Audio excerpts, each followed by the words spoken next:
निकाले गए bike rally.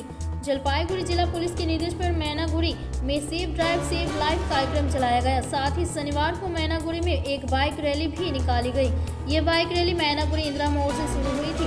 Bike rally BDO कार्यालय जंक्शन के बाद मैनागुड़ी पुलिस स्टेशन पर समाप्त हुई। इसके बाद थाने से मोर्चा शुरू हुआ।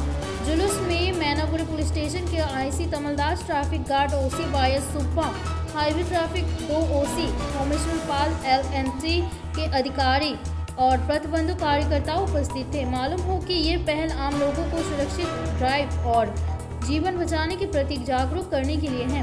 साथ ही यातायात के विभिन्न कानूनी मुद्दों की भी जानकारी आम लोगों को दी जाती है। বলছিলাম আজকে থানার পক্ষ থেকে কি করা হচ্ছে? আজকে আমাদের ময়নাগুড়ি থানা, ময়নাগুড়ি ট্রাফিক গার্ড এবং আমাদের ময়নাগুড়ি হাইওয়ে 2 এবং LNTর সাথে মিলে আমরা একটা সেফ ড্রাইভ সেভ লাইফের একটা মিছিল করলাম।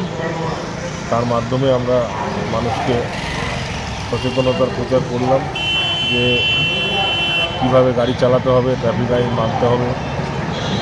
আমরা সারা বছরই এই ট্রাফিক সচেতনতামূলক প্রচারগুলো করে থাকি। মাননীয় মুখ্যমন্ত্রী, এটা তারই স্বপ্নের project safe drive save life, এবং তার এই সেফ ড্রাইভ সেভ লাইফ এই প্রজেক্ট চালু হওয়ার পরে আমরা পশ্চিমবঙ্গে দুর্ঘটনা অনেকটাই কমাতে পেরেছি এবং আজকে ডেটে গোটা ভারতবর্ষের নিরিখে পশ্চিমবঙ্গে সবথেকে কম মানুষ দুর্ঘটনাজনিত কারণে মারা যাচ্ছে বা আহত হচ্ছে। এটা মাননীয় মুখ্যমন্ত্রীর নির্দেশেই আমরা সারা বছর এই প্রোগ্রাম করে থাকি। বিশেষ করে আমাদের ট্রাফিক ডিপার্টমেন্ট যারা আছে তারা এবং থানা, আমরা সবাই মিলে এটা করি। আজকেও আমরা এই প্রচারটা করি।